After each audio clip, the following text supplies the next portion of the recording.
से फिर हमारे साथ ये कॉलेज के चेंज ओवर वाला एक मामला हो रहा था, तो इसमें जो है वो अभी भी कुछ बच्चे उधर पहुंचते हैं, वो फिर इधर का उन्हें बताया जाता है। तो वो बहरहाल एक अजीबोगरीब सिचुएशन क्रिएट हुई हुई थी, लेकिन अल्हम्दुलिल्लाह हम इस काबिल हो गए कि क्लासेस शुरू की जा सके। तो मेरी अंडरस्टैंडिंग ये है कि आप लोग very first time CA final में अपीयर होने के बारे में सोच रहे होंगे इंशाल्लाह। SPM पेपर नॉर्मली लोग बिगनिंग के तौर पे उठाते हैं और बड़ा ज़बरदस्त पेपर है इस हवाले से।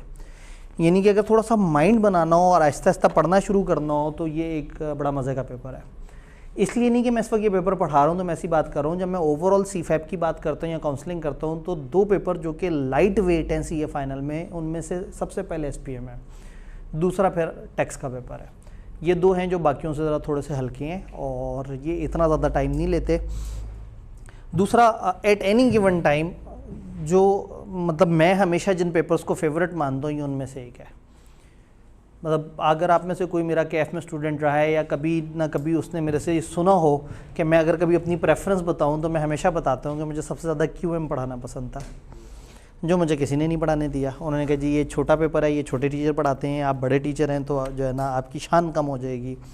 तो वो मुझे QM पढ़ाने नहीं दिया जो मेरे दिल से निकलता था। सेकंड मेरी प्रेफरेंस होती थी BM। फिर KF में एक पेपर आया BM BS 2013-14 में पैदा हुआ। जैसे हुआ मैं फ़ौरन से उसको पकड़ लिया। मैंने कहा जी ये मैंने नहीं छोड़ना।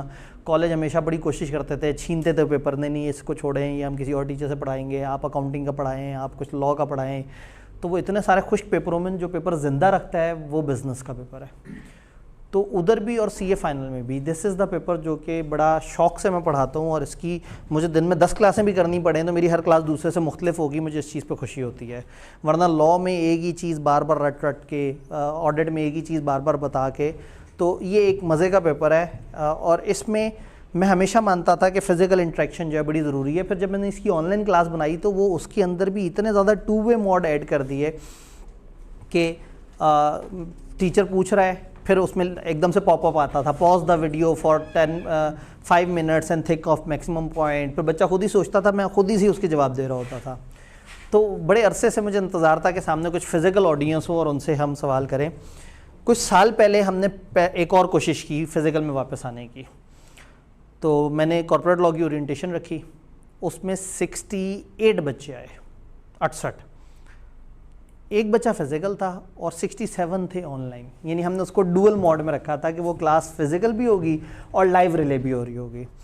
तो वो एक बच्चा जो है वो उसने मुझे बताया कि मुझे पता नहीं था कि ये ऑनलाइन में भी अवेलेबल है, नहीं तो मैं खामखा ना आता। यानी बड़ा शर्मिंदा सा फील कर रहा था कि मैं क्यों आ गया फ़िज़िकल में। तो CA फाइनल जो है ना वो फ़िज़िकल से आउट हो गया है, काफ़ी हद तक आउट हो गया है। इसके बाद ना बहाने ख़त्म हो गए। पहले क्या होता था, आर्टिकल से आप जॉब से निकलते थे जी मैं क्लास लेने जा रहा हूँ, और ये एक कॉमनली एक्सेप्टेड बात होती थी। लेकिन उसके बाद जब ये ऑनलाइन क्लासेस आई कोविड के बाद से, तो सबको समझ आ गया कि अब क्लास का एक बड़ा अच्छा अल्टरनेट है ऑनलाइन क्लास। और हम 2015 से कराते आ रहे हैं, तो हम मानते हैं कि वाकई ही CA फाइनल में एक बच्चा जो कि अपने फर्म से निकला हो, फ्रस्ट्रेटेड सा क्लास में बैठा हो, उससे ज़्यादा अच्छी आउटपुट वो बच्चा दे सकता है जो वीकेंड पे अपने ही किसी क्लाइंट पे फॉर एग्जांपल किसी दूसरे शहर बैठा हुआ है और होटल में सुकून से वीडियो चला के सुन रहा है और टीचर को ऑब्जर्व कर रहा है। बट ओवर द ईयर बहुत सारे स्टूडेंट्स ने कहा जी आप लोग अगर फ़िज़िकल दें तो जो है बड़ा अच्छा हो, आग लगा दें और फ़लाना फ़लाना फ़लाना। और हम लोग जज्बाती कभी भी नहीं होते थे कि नहीं ठीक है जो है ना हम थोड़ा थोड़ा सा फ़िज़िकल देना है। तो इस दफ़ा हम डिसाइड ये कर रहे थे कि हम सारे सब्जेक्ट में फ़िज़िकल आएँ और एक दफ़ा उसको भरपूर तरीके से मार्केट करें। हुआ ये कि उस वक्त जब हमने भरपूर मार्केट करना था, ये नए कॉलेज वाला चक्कर आ गया। अब वो जब ये नए कॉलेज वाला चक्कर आया तो वो वाली चीज़ बिल्कुल ही आउट हो गई जो मार्केट करने वाली थी। तो देन वी रियलाइज़ कि चूँकि ये एक फ़िज़िकल क्लास का साथ एक रिकॉर्डेड वर्जन चल रहा होता है, तो हम जो है वो अपनी क्लास को उसी तरह से लेके चलें और जितने लोग आते रहें उनके साथ। तो SPM की क्लास हमने ऐसे टाइम पे रखी है जिसमें को बहुत ज़्यादा ऐसा नहीं है कि बहुत यख ठंड हो चुकी होती हो और फॉग ही फॉग हो हर तरफ। तो ये हमने 1.25 घंटे की क्लास 3 दिन रखी है। एक तरीका ये था कि हम 1.5-2 घंटे की क्लास 2 दिन रखते, बट उसमें थोड़ी सी बोरियत ज़्यादा हो जाती है, या उसमें मतलब ये है कि फिर आप एक ख़ास लेवल से ज़्यादा नहीं पढ़ पा रहे होते। और CA फाइनल के सब्जेक्ट्स बड़े होते हैं और टाइम टेबल इस तरह से होते हैं कि 2 दिन या 3 दिन की क्लासेस चल रही होती हैं। तो हमने इसको 3 डेज़ अ वीक पे स्प्रेड किया और 1.25 घंटे टाइप की क्लास रखी है। तो ये हमारा पैटर्न है। बाकी सब्जेक्ट के बारे में थोड़ा सा बात करते हैं। मेरे बारे में तो आपको कुछ ना कुछ मोटा मोटा सा अंदाज़ा है ही इस सब्जेक्ट में मेरे 2 मेरिट सर्टिफिकेट्स भी हैं स्टूडेंट्स के अल्हम्दुलिल्लाह। और मतलब द वन सब्जेक्ट, मतलब एक जुमला ही काफ़ी है कि जो सब्जेक्ट मैं दिल से पढ़ाता हूँ वो ये है। I am known for corporate law, लेकिन मुझे पूछें, मुझे कभी भी कोई मौका दे दे कि आपने क्या पढ़ाना है, तो मैं कॉर्पोरेट लॉ से भाग जाऊँगा। उसमें बहुत अजियत बहुत है, बहुत ज़्यादा लंबे चौड़े लॉज, रेगुलेशन, इतना कुछ दिमाग में याद रखना पड़ता है। ये ज़िंदगी की तरह बहता है। बड़ा प्यारा पेपर है और ये पढ़ते हुए कभी फील नहीं होता कि हम एक मुश्किल चीज़ से गुजर रहे हैं। और ख़ासतौर पे जिसने BMBS पढ़ा हुआ होता है उसको उसके साथ ये बड़ा रेजोनेट करता नज़र आ रहा होता है। पेपर का ICAP का पैटर्न जो है वो एप्लीकेशन बेस्ड है काफ़ी हद तक। वो आपको सिचुएशंस दे के उसके अंदर से इंटरप्रेट करवा रहा होता है, बट जिसको बड़ी अच्छी तरह से ये समझ आता है उसको मज़ा भी आ रहा होता है। तो मैं आप लोगों से भी रिक्वेस्ट करूँगा कि जो फिज़िकल हजरात आ रहे हैं कोशिश करें जैसे तैसे करके क्लास में पहुँचें। ये एक आइडियल अपॉर्चुनिटी है। जब हमने लास्ट टाइम भी SPM का आखिरी बैच जब बंद किया था तो मेरे ख्याल में शायद 100 के करीब बच्चे होते थे जब हमने फ़िज़िकल हमारा चल रहा था, और फिर हम ऑनलाइन पे चले गए थे। तो अब फिज़िकल वापस रिस्टोर उतना ज़्यादा नहीं होगा क्योंकि सबको पता है कि ऑनलाइन से काम चल जाता है और वो चला भी लेते हैं। एटलीस्ट ये हौसला होता है कि फ़ोल्डर पड़ा हुआ है मेरे पास, लॉगिन कभी भी करूँगा, लेक्चर देख लूँगा। ये सोच के हर महीना आराम से गुजर जाता है कि जब दिल करेगा मैं लेक्चर उठा के वो कर लूँगा। तो फिज़िकल आने का एक फ़ायदा ये है कि आप रेगुलेटेड रहते हैं और एक ख़ास पैटर्न पे चीज़ों को लेके चलते रहते हैं। सब्जेक्ट को थोड़ा सा स्टार्ट करते हैं। SPM के साथ मेन इश्यूज़ क्या हैं, प्रॉब्लम्स क्या हैं SPM के। SPM अगर एक इतना मज़े का पेपर है जैसे मैं बता रहा हूँ तो क्यों फेल होता होगा या क्यों इसमें प्रॉब्लम्स आती होंगी। मेरे ख्याल में थोड़ा सा एक लाइट बंद कर देता हूँ इमेज के लिए, पता नहीं ये नहीं, कोई एक बटन तो होगा, ठीक है। कुछ प्रॉब्लम्स हैं, कुछ रीज़न्स हैं। SPM क्यों लोगों को परेशान करता है और उनके पीछे रीज़न क्या है। सबसे पहले पुअर अंडरस्टैंडिंग है। SPM फेल होने की वजह यह है कि लोगों को समझ ही नहीं आया होता है क्या। किताब उठाई होती है, रट्टा मारते हैं। एक कॉमनली एक्सेप्टेड मॉड में आपको बताऊं क्या चल रहा है। आप अपने किसी सीनियर से पूछें कि जी SPM पास करना है क्या टोटका है, वो कहेगा यार वो आब्दी साहब की किताब पकड़ो, उसको रट्टा मारो, उसके एंड पे पास पेपर दिए हुए उनको 2 दफ़ा रट्टा मार लो। मतलब आब्दी साहब खुद हैरान है, मतलब वो है आब्दी साहब शॉक्ड एंड बच्चे रॉक्ड कि वो मतलब जो किताब का बेचारा अदीब है, किताब का लिखारी है, वो परेशान है कि मेरी किताब में इतना जादू है कि वो रट्टा मारने से पेपर पास हो जाता है। तो एक कॉमनली एक्सेप्टेड मॉड ये है कि जी किताब उठा के रट्टा मार लो, कुछ ना कुछ हो ही जाता है। अच्छा, हो इसलिए जाता है कि बाकी लोग बिल्कुल कुछ नहीं लिख रहे होते और रट्टे वाला थोड़ा बहुत कुछ ना कुछ लिख लेता है, तो वो अंधों में काना राजा वाली बात हो जाती है कि उसको थोड़ा सा मार्जिन मिल जाता है। तो प्रॉब्लम ये है कि लोग इस सब्जेक्ट को रट्टा मारते हैं, इसको समझते नहीं है। अगर इसे समझें तो ये कभी वज़न क्रिएट नहीं करेगा। दूसरा, ICAP के सवाल समझ नहीं आते। अजीब सा सवाल होता है, बड़ा फैला हुआ सा सवाल होता है और समझ कैसे आए। हमने तो याद कुछ सिलेक्टेड सवाल किए हुए हैं, हमने कुछ और चीज़ याद की हुई है। तो प्रॉब्लम ये है कि अक्सर जगह ICAP का सवाल समझ नहीं आ रहा होता, जिसकी वजह से लोगों की SPM की परफॉर्मेंस अच्छी नहीं होती, आंसर सही ड्राफ्ट नहीं होता। यानी हमने कहा कि पहले तो सब्जेक्ट समझ नहीं आता, फिर ICAP का सवाल समझ नहीं आता। ICAP का सवाल समझ आ जाए तो हम जो लिखते हैं वो उनको समझ नहीं आता। जज़ाकल्लाह।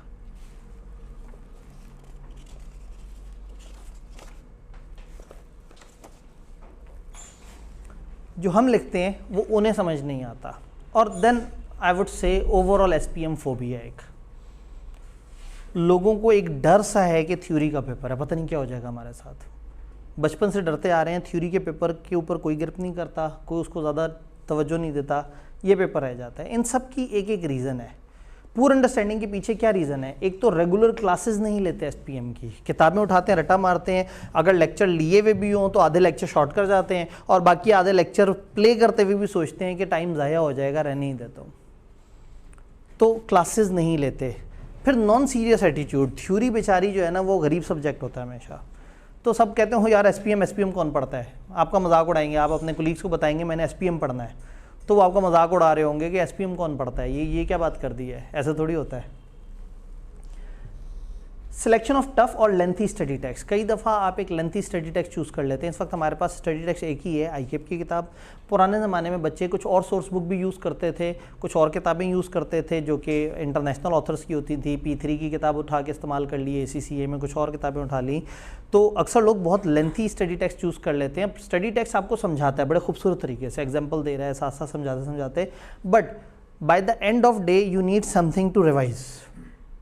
उसके लिए प्रॉब्लम आता था कि वो चीज़ साथ में कवर नहीं होती थी। अंडरस्टैंडिंग आईकेप क्वेश्चन क्यों नहीं होती? क्योंकि टॉपिक्स की अंडरस्टैंडिंग सही नहीं होती, ओवर जनरलाइज कर रहे होते हैं और प्रिपरेशन के वक्त पास्ट एग्जाम पेपर्स तैयार नहीं किए होते। चैप्टर सारे आते हैं, ये नहीं पता होता कि आईकेप पूछेगा तो हमने जवाब किस मोड में देना होगा, किस तरीके से जवाब देना होगा। तो ये एक टिपिकल प्रॉब्लम। आंसर रॉन्गली क्यों ड्राफ्ट होता है? रिटन प्रैक्टिस की कमी है, टाइम मैनेजमेंट स्किल्स की कमी है। हम bye the end of today's class देखेंगे कि इन सारे प्रॉब्लम्स के हमने क्या सोल्यूशन निकाले। देन ओवरऑल एसपीएम का क्यों फोबिया है? थ्योरी से डर लगता है, लिखने से डर लगता है, कंप्लीट सिलेबस कवर नहीं कर पाते क्योंकि रॉन्ग स्टडी मटेरियल सेलेक्ट किया होता है, क्लासेस अटेंड ना करने की वजह से डर भी लग रहा होता है कि पता नहीं मुझे आता भी है या नहीं आता। पेपर का हर सवाल देख के आपको लगेगा ये उस दिन का सवाल है जब आपने छुट्टी की थी, हालांकि उस दिन का नहीं है, ये उस दिन का जो आपने अटेंड किया था, लेकिन आप डरे बैठे हैं पहले से। बुक को स्ट्रेटेजी पोर्शन से स्टार्ट कर लेना, ये बड़ी खतरनाक बात होती है। कुछ टीचर्स ऐसा करते हैं कि आपको कहते हैं कि BM SPM है और हम आपको स्ट्रेटेजी सिखाते हैं। वो स्ट्रेटेजी सिखाते हैं और बहुत अच्छा सिखाते हैं, लेकिन बच्चा उस टाइम पे डायरेक्टली उतना ऊपर से नहीं आ रहा होता कि वो बैठ के स्ट्रेटेजिक लेवल पे चीज़ों को सोच रहा हो। तो कभी कभी क्या होता है कि स्ट्रेटेजी पे जाने से पहले एक आध ऐसा एरिया जो हमें आसपास नज़र आ रहा होता है, जैसे HR का एक एरिया है कि सिलेक्शन कैसे होती है, जॉब इंटरव्यूज़ क्या होते हैं, फर्म में क्या मसलो मसाइल होते हैं, साइंटिफिक मैनेजमेंट क्या होती है, तो वहाँ से स्टार्ट करें तो चीज़ें थोड़ी सी ईजी रहती हैं। तो ये कुछ प्रॉब्लम्स हैं। पुअर अंडरस्टैंडिंग, आईकेप का सवाल समझ नहीं आता, आंसर हमारा सही नहीं डेवलप होता, और ओवरऑल फोबिया, इससे हमने निकलने की कोशिश करनी है इंशाल्लाह। सिलेबस आउटलाइन क्या है? आईकेप ने सिलेबस को 4-5 हिस्सों में डिवाइड किया हुआ है। 25 से 30% का एक बड़ा area, formulation and implementation of strategy, mainly chapter 1 से लेकर 9 तक। Strategy and measurement of information technology IT एक चैप्टर है और 10 से 15 नंबर की वेटेज है। ये एक बड़ा मज़ेदार एरिया है कि एक चैप्टर करके आपका 10 से 15 नंबर कवर हो जाता है। फिर आपकी strategic marketing, supply chain, HR और ये स्पेसिफिक एरियाज है। चैप्टर 11 से 15 तक स्पेसिफिक डिपार्टमेंट्स हैं। HR की स्ट्रेटेजीज़ क्या हैं, प्रोडक्शन की स्ट्रेटेजीज़ क्या हैं, मार्केटिंग की स्ट्रेटेजीज़ क्या हैं, तो इन सब के ऊपर एक पोर्शन बना हुआ 25 से 30 नंबर का। देन आपका परफॉर्मेंस मैनेजमेंट, ये नया एरिया सिलेबस में एंटर हुआ है और अभी इसकी हमें पास पेपर्स में बहुत ज़्यादा कवरेज नज़र नहीं आएगी क्योंकि ये नया एरिया ऐड हुआ है और इसके ऊपर अब ये थोड़ा सा इन्होंने 15 से 25 नंबर का है तो थोड़ा सा फोकस करना शुरू किया है। देन एथिक्स के 3 चैप्टर हैं, छोटे छोटे 5-5, 4-4 सफ़े के चैप्टर हैं और उसमें एक पूरा जोन बन जाता है एथिक्स का कि बिजनेस और एथिक्स का आपस में क्या ताल्लुक है। आईकेप ने 10 से 15 नंबर की वेटेज कही है। 18, 19, 20 3 चैप्टर इसमें आते हैं, 2 चैप्टर इसमें आते हैं, 5 तकरीबन इसमें आते हैं, 1 ये और 9 इसमें है। ये मेनली है। एक आध यूनिट किसी न किसी और चैप्टर का किसी न किसी और चैप्टर में क्लासिफाई होता है। नई स्कीम आने के बाद से सिलेबस आउटलाइन चेंज हुई थी तो उसके बाद से 2 अटेम्प्ट्स का हमारे पास कंपैरिजन मौजूद है। इससे पीछे का मेरे पास ओवरऑल कंपैरिजन है, वो मैं आपको ओवरऑल तो दिखा सकता हूँ कि कौन कौन से चैप्टर को आईकेप अभी तक फोकस करता आ रहा है। सन 2008 से जब से आईकेप ने सॉल्यूशंस देने शुरू किए थे तब से लेके अब तक क्या करता आया है, वो एनालिसिस अलग है, बट उससे शायद हमें उतना अच्छा अंदाज़ा नहीं मिलेगा क्योंकि अब सिलेबस आउटलाइन थोड़ी चेंज हो गई है। हाँ, ये ज़रूर पता लग जाएगा कि चैप्टर्स में से कौन सा ऐसा चैप्टर है जो आईकेप को ज़रा ज़्यादा पसंद रहा है ओवर द ईयर्स। इधर की बात करें तो आईकेप ने कहा मैं 25 से 30 नंबर का पूछूंगा। समर 2022 में 25 नंबर का पूछा और विंटर 2022 में 30 नंबर का पूछा, यानी कि उसने 25 से 30 कहा और माशाल्लाह से उसने फॉलो किया उस बात को। इधर उसने 10 से 15 कहा था, 14 नंबर का पूछा, 15 नंबर का पूछा।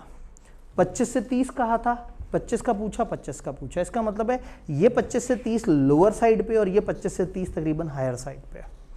इधर वो नीचे नीचे है और उधर वो कोशिश करेगा कि ऊपर जाए। 15 से 25 कहा, 15 और 21। 10 से 15 कहा, 15, 15। तो एक चीज़ नज़र आ रही है, ये 15 के करीब है, ये 15 के करीब है, ये एक चैप्टर 15 के करीब है और ये 3 चैप्टर्स मिला के, ये 3 चैप्टर मिला के कम टाइम में हो जाते हैं, वो एक चैप्टर ज़्यादा टाइम लेता है। बट अगेन ये 4 चैप्टर आपका तकरीबन 31 नंबर का पेपर है और यहाँ से आसान पेपर आता है।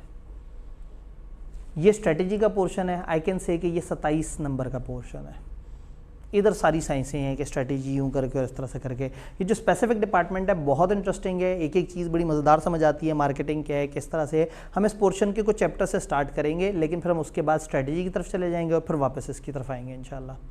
ये थोड़ा सा नया एरिया है, ये अभी उन्हें भी नहीं समझ आया कि इसके साथ क्या करना है, और आहिस्ता आहिस्ता इसके साथ मुख्तलिफ तजर्बे कर रहे हैं। तो ओवरऑल अगर हम आउटलाइन देखें SPM की तो कुछ इस तरह से बनी हुई है। बट अगेन अगर डेली की क्लास सही से अटेंड की जाए तो बड़ा इंटरेस्टिंग पेपर है। अगर समझ आता जाए उसके बाद आपने चीज़ों को रिटेन करना होता है। जी नॉर्मली एक जोन का सवाल एक ही बना हुआ होता है, बड़ा कम ऐसा होता है कि पार्ट ए वहाँ से आंसर हो पार्ट बी वहाँ से। तो नॉर्मली सवाल डिवाइड हुए होते हैं, तो मिक्सिंग ना होने के बराबर है। कभी कभार इस वाले एरिया और इस एरिया में कभी कभार मिक्सिंग हो जाती है। इसका सवाल हमेशा अलग से होता है, एथिक्स का सवाल हमेशा अलग से होता है। ये वाले में थोड़ी सी मिक्सिंग, यहाँ एक चैप्टर नंबर 4 आता है इस वाले एरिया में। एक आध सवाल ऐसा हो सकता है जिसका पार्ट ए और पार्ट बी वो कर रहा हो, क्योंकि ये बड़े करीब करीब के एरियाज हैं। अदरवाइज पेपर बड़ा सेगमेंटेड सा होता है कि नज़र आ जाता है कि वो वाले चैप्टर के सवाल, वो चैप्टर के सवाल, वो चैप्टर के सवाल। तो ये एक ओवरऑल मैप है। पास्ट अगर मैं आपको बताऊं तो पास्ट पेपर प्रैक्टिस जो इससे पीछे चल रही थी, ये इसमें पिछली 10 अटैम्प्ट्स को थोड़ा सा वो किया है। 2016 के विंटर से लेके चलते 2021 के विंटर तक, नई स्कीम आने से पीछे तक क्या चल रहा था, बताने का मकसद ये है कि ये 6 चैप्टर्स ऐसे थे जो सबसे ज़्यादा पूछे जा रहे थे। 74 नंबर, 67 नंबर, 36, 54, 58, 44, 43, 69। अगर मैं यहाँ तक देखूँ तो मुश्किल से 1-2 अटैम्प्ट्स हैं जो 50 से नीचे गई हैं। आउट ऑफ 20 6 ऐसे चैप्टर्स थे जो बड़े इंपॉर्टेंट थे।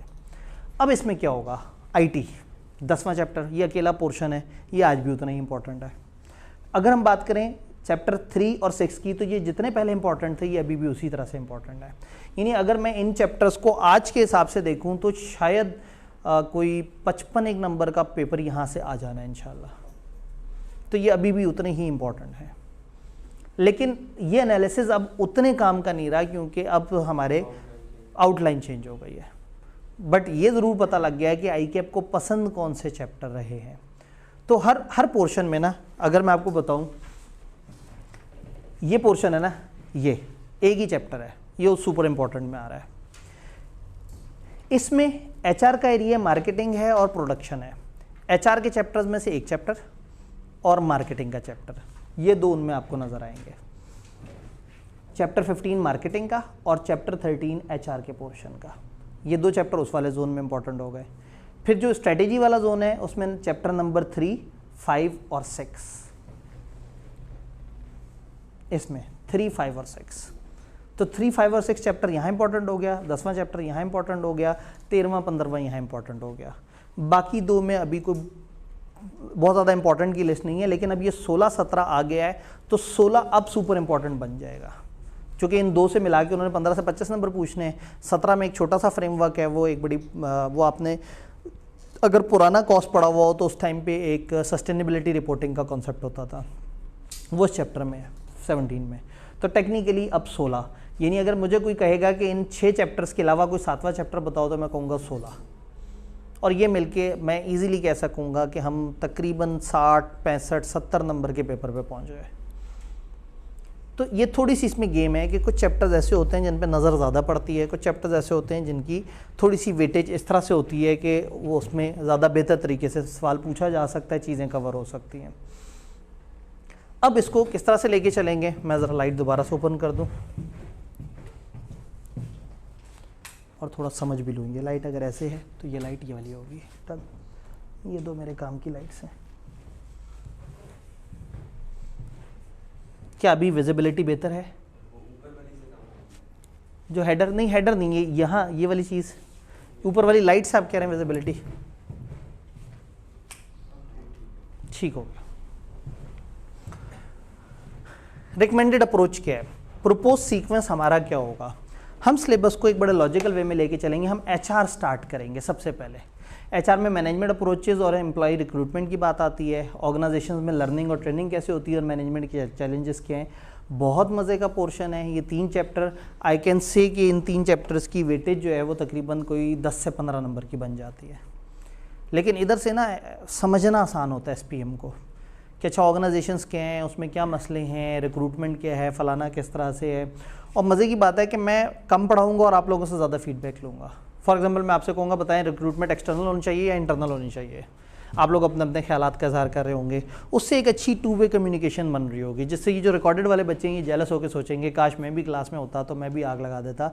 तो खैर घर बैठा हुआ बच्चा भी, जिस वक्त मैं सबसे ऑप्शंस पूछ रहा हूँ, आपने कोशिश करना है कि साथ साथ इसको जवाब दें ऐसे जैसे आप क्लास में बैठे हैं, ताकि आपको एक अच्छे इंटरेक्शन की फील आए। स्ट्रेटेजी का पोर्शन हम 2 से 7 तक जाते हैं और फिर एंड पे चैप्टर नंबर 1 पढ़ते हैं। 1 बेस है स्ट्रेटेजी की, लेकिन समझ तब आती है जब आपको वो ओवरऑल गेम अच्छे तरीके से समझ आ गई हो। फिर 2 स्पेशल चैप्टर मार्केटिंग के और बिजनेस ऑपरेशंस। देन चैप्टर 8 और 9 रिस्क के बारे में ना कुछ बोर से खुश से चैप्टर्स हैं, और इन दोनों चैप्टर से मिला के कोई 20-22 अटैम्प्ट्स में मुश्किल से 3-4 सवाल हैं। इनको हम थोड़ा सा एक दफ़ा तेज़ी से गो थ्रू करेंगे। फिर चैप्टर 10 पे आ जाएंगे, जो कि one of the most important chapter है, एक अलग यूनिट है इसका आईटी का। देन एथिक्स के 3 चैप्टर्स करेंगे और एंड पे परफॉर्मेंस मेजरमेंट के 2 चैप्टर करेंगे। तो हम इंशाल्लाह ताला इस सीक्वेंस में पढ़ने की कोशिश कर रहे होंगे। थोड़ा सा डिफरेंट है, यानी कि रिस्क को मैयर कैसे करना है। अब वहाँ पे रिस्क असेसमेंट की अप्रोच देखी थी, यहाँ क्या होगा कि जी रिस्क एपेटाइट क्या होता है, रिस्क के लिए क्या कमेटी बनी हुई होती है, रिस्क आपको कैसे तंग करते हैं, रिस्कों को डील किस तरह से करना है। तो थोड़ी सी इसकी थ्योरेटिकल डिस्कशन है। वहाँ जो ऑडिट रिस्क और उसके कंपोनेंट पड़े थे उसका यहाँ इतना ताल्लुक नहीं है, लेकिन वहाँ जो बिजनेस रिस्क समझा था कि ओवरऑल इदारे में क्या रिस्क होता है, यहाँ हम उस रिस्क को लेके चल रहे होंगे। तो ये ऑडिट जैसा नहीं है, लेकिन सम हो करीब करीब की बातें हैं। बस इसमें आप साथ साथ चल रहे होंगे ना, तो चीज़ें बड़े अच्छे तरीके से चलेंगी। डिफरेंट मोड्स क्या हैं ये समझाना बड़ा ज़रूरी है। मैं ऑनलाइन आज तक किसी और चीज़ को कहता था, लेकिन आज से ऑनवर्ड मेरे ऑनलाइन की डेफिनेशन चेंज हो चुकी है। मैं हमेशा मानता था कि ऑनलाइन एक ऐसी क्लास है जो लाइव चल रही हो, बट बच्चों ने, मार्केट ने हमें कह दिया कि नहीं जी आप क्या बात करते हैं।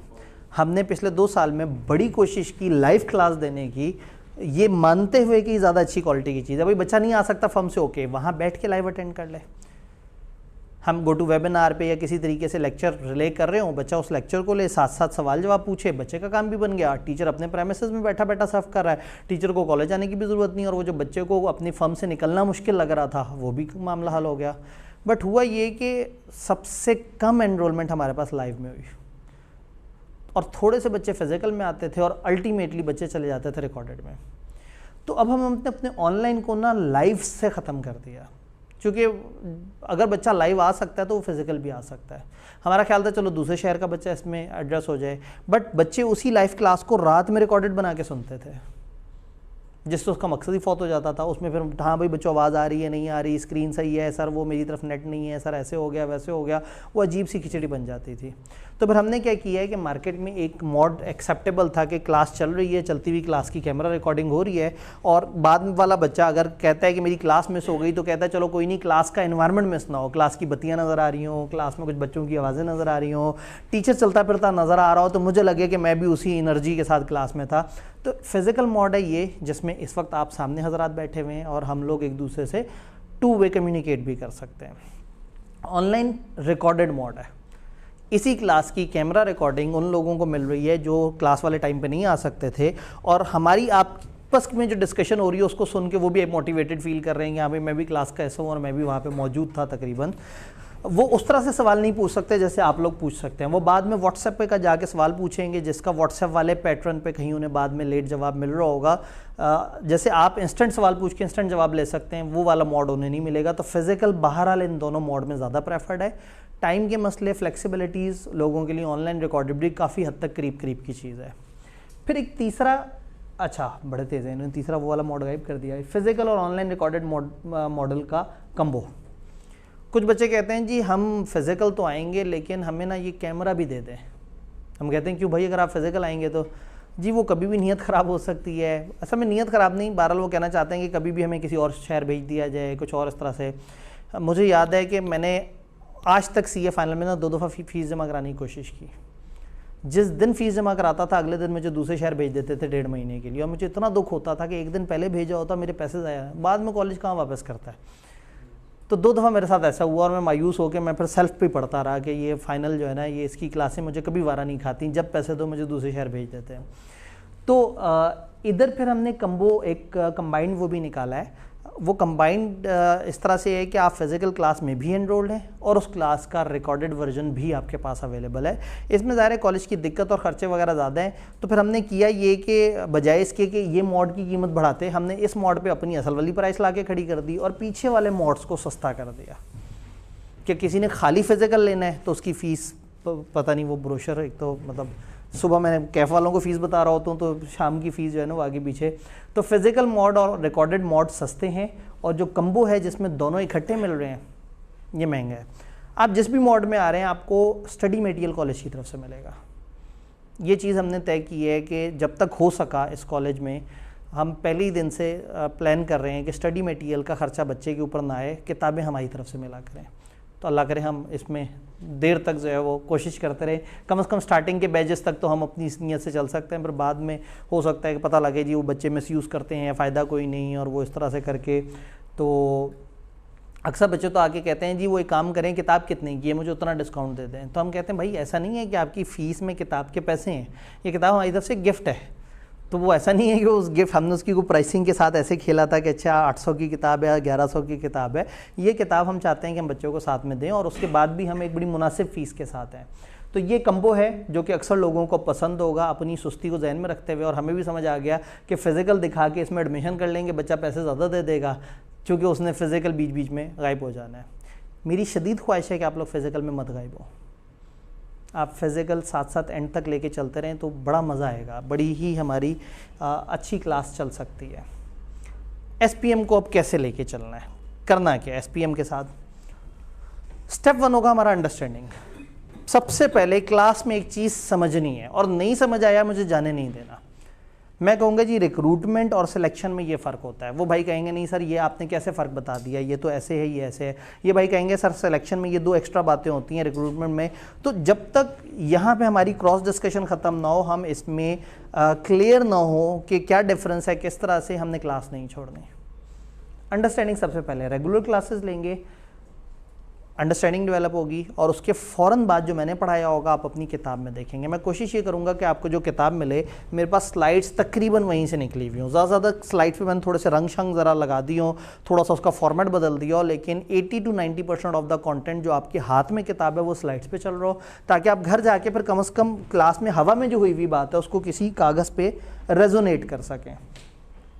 तो रेगुलर क्लास लेंगे और उसके बाद एसपीएम की जो किताब है, जो मेरी किताब है वो यूज़ कर सकते हैं। आईकेप की किताब यूज़ करना चाहें तो वो भी कर सकते हैं। तो इस वक्त मुझे कोई दुख नहीं है कहने में कि आप मेरी किताब यूज़ कर लें। पहले मुझे शर्म आती थी कहते हुए कि कहीं बच्चा सोचे कि जी टीचर कह रहा है कि मेरी किताब खरीदो। तो अगर वो किताब कॉलेज की तरफ से आपको मिल रही है तो मैं ओपनली कह सकता हूँ कि आप आईकेप की किताब को इग्नोर कर सकते हैं। आईकेप की किताब लंबी चौड़ी एग्जाम्पल्स के साथ एक बात समझा रही होती है। अगर वो बात आपको क्लास में समझ आ गई है तो बस उस किताब को पकड़ें जिसमें टू द पॉइंट उसकी छोटी छोटी बुलेट्स है। मैंने आईकेप की किताब पकड़ के उसको शॉर्ट बुलेट्स में डिवाइड कर दिया है, जिसके बाद उस सब्जेक्ट को रिटेन करना, चीज़ों लेके चलना ज़रा ज़्यादा आसान हो जाएगा। गूगल, जहाँ किसी कॉन्सेप्ट पे फंस गए कि ये क्या है वो क्या है, फ़ौरन से गूगल कर लिया। अब तो क्लास में बैठे बैठे गूगल हो जाता है। तो अटकना नहीं है, जहाँ फंसे आपने फ़ौरन से सर्च कर लेना है। समझना है तो ये पहला स्टेप है। समझ आ गई, अगला स्टेप क्या है? माइंड मैप्स, लेक्चर्स के हैंडआउट्स जो आपके पास किताब की फॉर्म में मौजूद होंगे। यानी जब किताब नहीं होती थी तो हैंडआउट्स मिलते थे। अब हैंडआउट्स बेसिकली वही हैं जो आपकी किताब से निकला हुआ कंटेंट है। तो लेक्चर सुन लिया, अब घर जाके आपके पास एक नक्शा है किताब का, वो आपके माइंड मैप्स हैं। उसी में वो सारे कॉन्सेप्ट दिए हुए हैं, वो सारे नोट्स बने हुए हैं। आप बड़े आराम से उसको तैयार कर सकते हैं। अपने नोट्स बनाएं तो वो तो सबसे खूबसूरत बात है। मैं आपसे बहुत ज़्यादा एक्सपेक्ट नहीं करूँगा, लेकिन बहुत ही अच्छा हो अगर आप अपने नोट्स खुद से बना लें। ये सारे स्टेप्स आपको लिखे हुए भी मिल जाएंगे, तो ये लिखने की ज़रूरत नहीं है, इसमें आपने परेशान नहीं होना। ये हैंडआउट्स में चीज़ें कवर हो जाएंगी।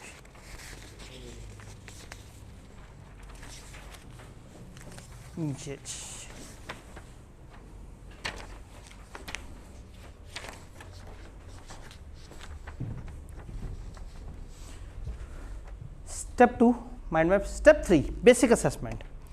आपने चैप्टर समझ लिया, वेरी गुड। आपने किताब उठा के देख ली, सुपर गुड। अब क्या आपको इतना समझ आ गया कि आप पास पेपर देख के समझ सकेंगे वो क्या पूछ रहा है? आइडियली हर चैप्टर के एंड पे पास पेपर दिए होंगे जो आपको किताब मिलेगी। आपने 2/3 क्वेश्चन उठाने हैं, उनको पढ़ना है, अपने दिमाग में एक जवाब बनाना है और फिर उसके सॉल्यूशन को देखना है। ये स्टेप इसी तरतीब में मज़ा देते हैं। पढ़ना है, दिमाग में जवाब बनाना है, फिर मैच करना है। अक्सर 2 और 3 मिक्स हो जाते हैं। बच्चा पढ़ता है, फिर जवाब देखता है, फिर जहन में जवाब बनाता है, तो वो अपनी क्रिएटिविटी मर जाती है। तो एट एनी गिवन टाइम इस क्लास का एक फ़ायदा ये होना है कि हमने इसमें सीखना है, समझना है, और ये गोल्डन अपॉर्चुनिटी है कॉलेज चेंज होने की वजह से, फिज़िकल इतने अरसे से गायब था, दोबारा फिज़िकल अनाउंस होने की वजह से, कि एक बड़े मुनासिब साइज़ की क्लास मेरे सामने मौजूद है। मतलब मैं बड़े अरसे बाद इस साइज़ के कमरे में पढ़ा रहा हूँ, जिस साइज़ के कमरे में जो है वो चंद कदम लेके फ़ौरन से कमरा ख़त्म भी हो जाए। तो मेरा बड़ा दिल करता था कि मैं बच्चों से पर्सनली इंटरेक्ट करूँ, और कॉलेजेस की कमर्शियल मजबूरियाँ होती थी कि धड़ाधड़ बच्चे भर के वो कर देते थे। चूँकि पहली फाइनल है, ऊपर से मौसम भी सर्दियों का है, और ऊपर से लोग ऑनलाइन की तरफ इतना शिफ्ट हो गए हैं कि उनको क्लास में आना भी दिक्कत लगता है। तो एक मुनासिब साइज़ की क्लास के साथ आप सबकी इन्वॉल्वमेंट रहेगी। यानी एक क्लास में हो सकता है आप में से हर बंदा 5-5, 6-6 दफ़ा मेरे सवाल का रिस्पॉन्स दे रहा हो। तो ये एक मज़ेदार काम रहेगा। कोशिश करना है कि आप लोग बीच में मिस ना हो।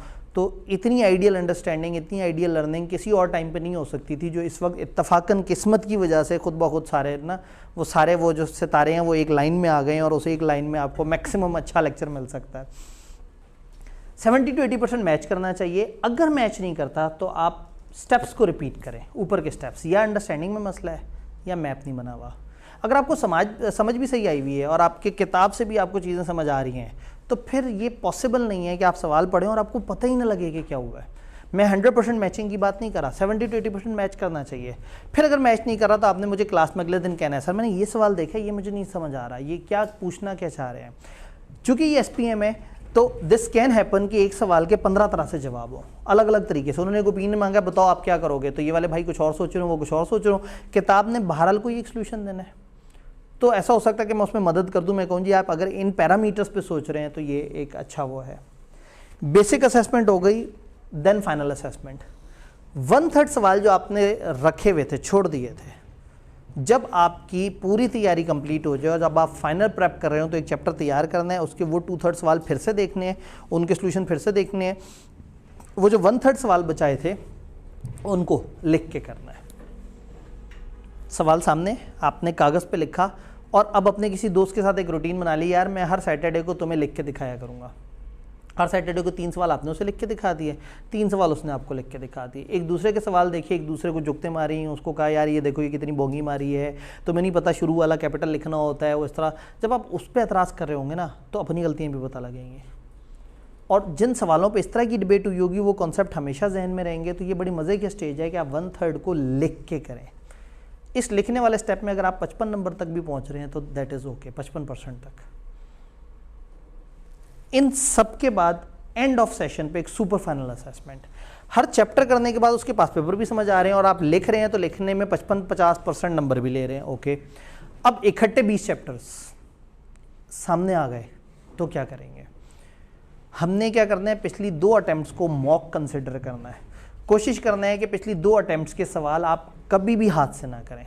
मैं अपनी किताब, अभी किताब प्रिंटिंग में गई हुई है इस सेशन की, तो किताब जब आएगी तो उसमें जो वेरी रीसेंट पेपर है उसका सलूशन नहीं दिया हुआ, उसको एंड पे मॉक के तौर पर डाला होगा। जब आप सारी तैयारी कर लेंगे और एंड पे प्रैक्टिस करनी होगी तो उसका सलूशन मत देखिएगा, उसको अपने हाथ से लिख के करें। एक मॉक कॉलेज आपको दे देगा, एक मॉक जो है वो आपको रीसेंट पेपर ICAP का, भाई मॉक उस लेवल का होना चाहिए जैसे ICAP का पेपर, तो वाई नॉट ICAP का ही पेपर। उस पेपर को हम आज से लेके पेपर वाले दिन तक उसकी शक्ल ना देखें। और मीन वाइल अगर आपको 1-2 और पेपर मिल गए, आपका साल बाद पेपर है, 1.5 साल बाद अटैम्प्ट है, तो उस दौरान जो मिलते गए इकट्ठे करते गए कि ये मेरे मॉक्स हैं, ये ICAP लेवल का पेपर और इसका सोल्यूशन भी ICAP लेवल का है। तो वो mock is super final assessment. अगर ये इस तरतीब में हम अपनी स्टेजेस कर रहे हैं तो बिलीव मी हम बड़े अच्छे तरीके से SPM को लेके चल सकते हैं। तो इसमें हमारा जो मोड ऑफ इंट्रैक्शन है वो 2 वे हुआ करेगा ज़्यादातर। और very good, type your question in question type. वो भाईजान निकल आए हम ऑनलाइन क्लास से, ठीक है जी, ये जुमला गैर ज़रूरी है। थैंक्स, आपने बड़ी पेशेंस से, बड़े हिम्मत से, बड़े हौसले से सुना। हमारा जो मॉड है उसको समझाने के लिए थोड़ा सा मैं एक सवाल पूछना चाहूँगा। हम SPM का सब्जेक्ट पढ़ने इकट्ठे हो रहे हैं, इसमें मैनेजमेंट और परफॉर्मेंस मेजरमेंट के बारे में बड़ा कुछ पढ़ेंगे। मेरा एक सवाल है कि ये मैनेजमेंट से क्या मुराद है? What is management?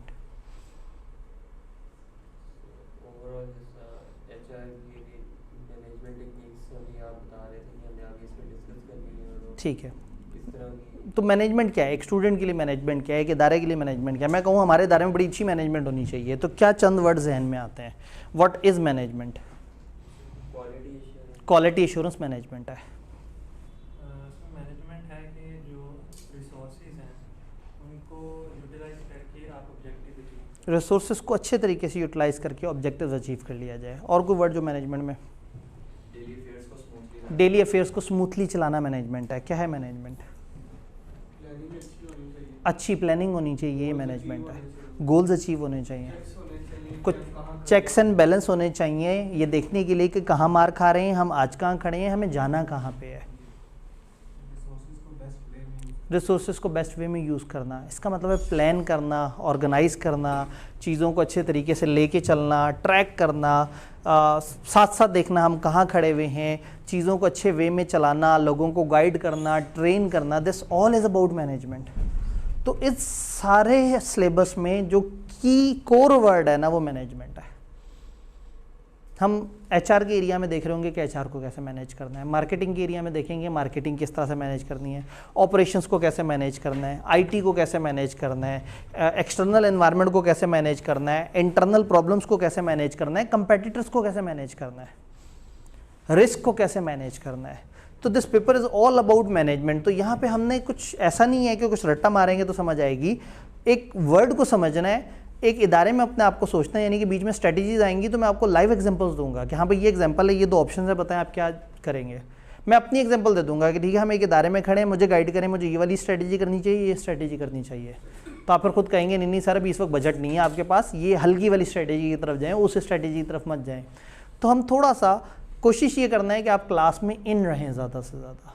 इस क्लास का सबसे ज़्यादा फ़ायदा तब होगा जब आप इसमें डेली एक्टिवली पार्टिसिपेट करें और इसकी लेंथ इतनी बड़ी नहीं है कि जो आपको बड़ा ज़्यादा आवाज़ार कर दे।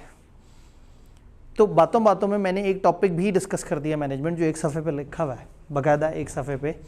कैफ़ की बातें याद हैं कुछ? हम कुछ कैफ़ की बातें वगैरह भी करने की कोशिश कर रहे होंगे। तो साइंटिफिक मैनेजमेंट याद है? साइंटिफिक मैनेजमेंट की एक थ्योरी होती थी। आईकेएफ ने पता है क्या किया, बीएमबीएस का पेपर ख़त्म कर दिया और फिर बहुत रोया उस रात कि ये मैंने क्या किया। फिर उसमें से कुछ 3.5 चैप्टर उठा के एसपीएम में डाल दिया और जिस जिस चैप्टर को जहां वो भारी कर सकता था उसने भारी करने की कोशिश की। तो जो चैप्टर नंबर 11 से स्टार्ट करेंगे उसमें आपको पहले वो 6-7 थ्योरियाँ याद कराएगा जो आपने बीएमबीएस में पढ़ी थी। ऑनलाइन क्लास में बड़ा आसान सा काम होता था। हम पहले महीने सीए फाइनल नहीं पढ़ाते थे, पहले महीने में मैं आईकेएफ में रिवीजन क्लासेस कराई थी बीएमबीएस की, बड़ी थॉरो किस्म की। मैं वो रिवीजन क्लासेस उठा के उन्हें दे देता था कि भाई आपने पहले महीने बस सिर्फ इतना देखना है, आहिस्ता आहिस्ता पढ़ाई का माहौल बनाए, आहिस्ता आहिस्ता थोड़ी सी आदत बनाए और एक दफ़ा ज़रा अपनी पुरानी वाली बातों को दोहरा के आएँ। जब वो पढ़ने के बाद देखने के बाद वापस आते थे तो बड़ा मज़ा आता था। उसके बाद हम कम टाइम में ज़्यादा तेज़ी से पढ़ लेते थे। तो इस टाइम पे चूँकि फिज़िकल क्लास है तो मैं साथ साथ आपको कैफ वाली बातें थोड़ी थोड़ी सी दोहराता रहूँगा और बीच में अगर मौका मिलेगा तो कुछ रिकॉर्डेड में भी आपसे कंटेंट शेयर कर रहा हूँगा, डिपेंडिंग अपॉन कि आप लोग रिकॉर्डेड वाले उसमें हैं या नहीं है। अगर नहीं है तो हम क्लास में ज़रा उसको दोहरा रहे होंगे साथ साथ। कोई सवाल हमारे पैटर्न से रिलेटेड, हमारी अप्रोच से रिलेटेड, हम क्या करेंगे, हम कैसे पढ़ेंगे, हम कितने अरसे में सिलेबस ख़त्म करेंगे, क्या वो होगा, मुझे बताइए। हम कितने अरसे में सिलेबस ख़त्म करेंगे। रमज़ान हमारे ऊपर थोड़ा सा मुश्किल टाइम होगा क्योंकि रमज़ान में आप लोगों की रूटीन थोड़ी सी डिफरेंट हो जाएगी। हर फर्म का अपना एक टाइम टेबल है और फिर क्या होता है कि उसमें 6 बजे के बाद बड़ा मुश्किल हो जाती हैं चीज़ें। पुराने ज़माने में जब हम पढ़ा करते थे और मैं जब इनिशियली पढ़ाया करता था तो उस वक्त बच्चे होते थे जज्बाती, जोशीले। रमज़ान में सहरी के बाद क्लास होती थी 3 घंटे की और बच्चे पढ़ते थे, बड़ा हैप्पी होकर पढ़ते थे। बट उसके बाद बड़े सारे तजर्बे किए, बच्चों ने कहा सर सहरी के बाद बड़ा मुश्किल हो जाता है, वो ऐसे करके अच्छा रोज़े भी इस तरह से आना शुरू हो गए कि लोगों को फ़ायदा नज़र आता है कि सहरी तक जागें और सहरी करके और सो जाएं। तो रमज़ान में हमारी क्लास 1-1.25 घंटे से श्रिंक होकर 1 घंटे पे चली जाएगी और हो सकता है 3 डेज़ के बजाय हम 2 डेज़ पे कर लें अगर आप लोगों की रूटीन में दिक्कत हो रही हो, क्योंकि 6 बजे के बाद तो वैसी इफ्तारी की तेज़ी आ जाएगी।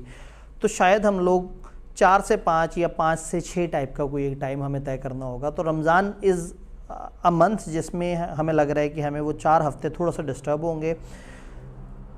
अभी से लेके मैंने मार्च की 23-24 तक काफ़ी तेज़ फ्लो में, जब हमारे फुल रेगुलर वो चल रहे हैं, हम तेज़ी से कवर करते रहेंगे। रमज़ान में थोड़ा सा ठंडा हो जाएगा काम। मई की 5 या 6 तारीख इज़ द मैक्स, हमने इंशाल्लाह अपना सिलेबस ख़त्म कर देना है। क्योंकि एक तरीका ये होता है कि हम एक दिन क्लास करें 3.5 घंटे की, वो मुझे भी सूट करती है, शायद आपको भी सूट करती है, लेकिन दिमाग को सूट नहीं करती। एक दिन में ना इतना पढ़ें तो वो सिर्फ आवाज़ार हो जाता बंदा, क्योंकि आप सिर्फ क्लास थोड़ी ले रहे हैं, आप तो फर्म में भी पता नहीं कितना तंग हो रहे हैं, जॉब्स पे भी कितना तंग हो रहे हैं। तो हम हर दिन लाइट सा पढ़ेंगे। 1.25 घंटा is not that much heavy जो आपको बॉदर करे, और इतना कम नहीं है कि मैं आपको कुछ पढ़ा ना सकूँ। तो ऐसे में हम हर हफ्ते 3-3 सेट के साथ क्लास करते जाएंगे। स्मूथली हमारी क्लास आगे बढ़ती जा रही होगी, पेस बहरहाल हमारा तेज़ होगा। यानी आपको शायद उतना टाइम नहीं मिल रहा होगा कि आप घर जाके उसको बहुत अच्छी तरह से दोहरा सकें, बहुत अच्छी तरह से याद कर सकें। हाँ, इतना ज़रूर मिलेगा कि आप ओवर वीकेंड, हमने पूरे वीक जो पढ़ा है उसको एक दफ़ा देख के एक मैप बना लें कि हाँ भाई इस वीक सर ने ये 3 लेक्चर्स में ये सारी चीज़ें कवर करवाई हैं। नॉर्मली 1 डे अ वीक के साथ जब क्लास होती है तो 16 लेक्चर्स होते हैं। 2 डेज़ अ वीक के साथ क्लास होती है तो 32 के करीब लेक्चर होते हैं। 3 डेज़ अ वीक के साथ होती है तो 48। तो तकरीबन उसमें थोड़े बहुत प्लस माइनस करके आई कैन से कि 50 के आसपास के लेक्चर्स में हम लोगों ने सिलेबस इंशाल्लाह ख़त्म करना है। दिस मीन्स के 20 चैप्टर्स के लिए हमें तकरीबन औसतन 2.5 दिन मिलते हैं। शायद आसान मतलब ये है कि पर वीक एक चैप्टर, और अगर कोई छोटा चैप्टर है, फॉर एग्ज़ाम्पल ये जो